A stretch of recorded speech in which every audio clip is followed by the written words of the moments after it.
మా ఊళ్ళో ఒక నమ్మకముంది.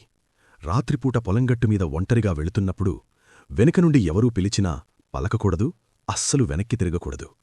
నేనీ మాటల్ని ఎప్పుడూ నమ్మలేదు. ఆ రాత్రి వరకు. రాత్రి 11 గంటలు. నేను టౌన్ నుండి ఇంటికి బైక్ మీద వస్తున్నాను. అడవిదారి. సడన్గా వెనుకనుండి ఒక గొంతు వినిపించింది. ఒరే రవి, పర్సు పడిపోయిందిరా, ఆగు! అది అచ్చం మా నాన్న గొంతు. నా చెయ్యి ఆటోమేటిక్గా బ్రేక్ మీదికి వెళ్ళింది. కాని ఒక్కక్షణం ఆగి నా జేబులో చెయ్యి పెట్టి చూసుకున్నాను. పర్సు అక్కడే ఉంది. నాకు వెంటనే మా అమ్మ చెప్పిన మాట గుర్తొచ్చింది. అవి మనవాళ్ల గొంతుతోనే పిలుస్తాయి, మోసపోకు. నేను భయంతో యాక్సిలరేటర్ పెంచాను. బైక్ స్పీడ్ పెరిగింది. కాని ఆ గొంతు ఇంకా దగ్గరగా వినిపించడం మొదలైంది. ఈసారి మా అమ్మ ఏడుస్తున్న గొంతు. రవి, ఆగునాన్నా, నాకు భయమేస్తోంది, నన్నిక్కడ వదిలేసి వెళ్లకురా.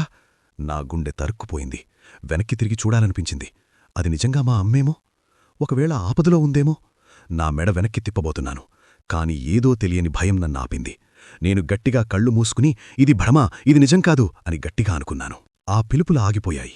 దారి చివర మా ఊరి లైట్లు కనిపిస్తున్నాయి. హమ్మయ్యా, క్షేమంగా వచ్చేశాను అనుకుని ఊపిరి పీల్చుకున్నాను. ధైర్యం తెచ్చుకుని మెల్లగా వెనక్కి తిరిగాను. రోడ్డు ఖాళీగా ఉంది. ఎవరూ లేరు. మరా పిలుపులెక్కడ్నుండి వచ్చాయి? కంగారుగా నా బైక్ సైడ్ మిర్రర్ వైపు చూశాను. నా రక్తం గడ్డకట్టిపోయింది.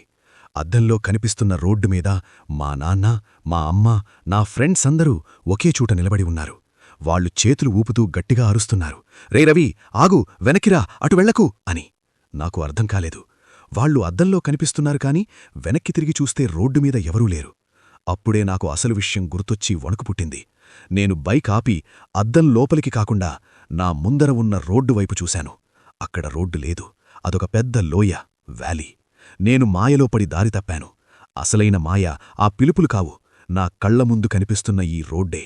ఆ పిలుపులు నన్ను చంపడానికి కాదు, నేను చావులోకి వెళుతుంటే నన్ను కాపాడడానికి వస్తున్నాయి. కాని నేను వాళ్లని నమ్మకుండా నేరుగా లోయలోకి బైక్తో దూసుకెళ్ళిపోయాను. చివరి క్షణంలో నేను గమనించిందేంటంటే, ఆ అద్దంలో కనిపిస్తున్నది నిజమైన ప్రపంచం. నా కళ్ల ముందున్నది చావు తాలూకు మాయ.